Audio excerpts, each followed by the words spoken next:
You ask Tiger to solve. This deals with linear equations with one unknown. The final result is t equals 5/2. Let's solve it step by step.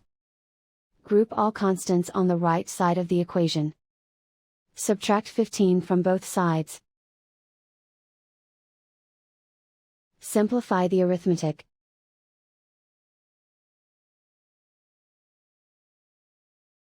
Isolate the t. Divide both sides by -6. Cancel out the negatives. Simplify the fraction.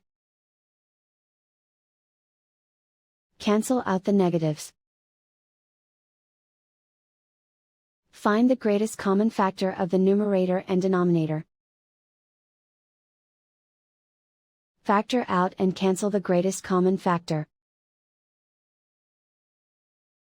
And so the final result is t equals 5/2.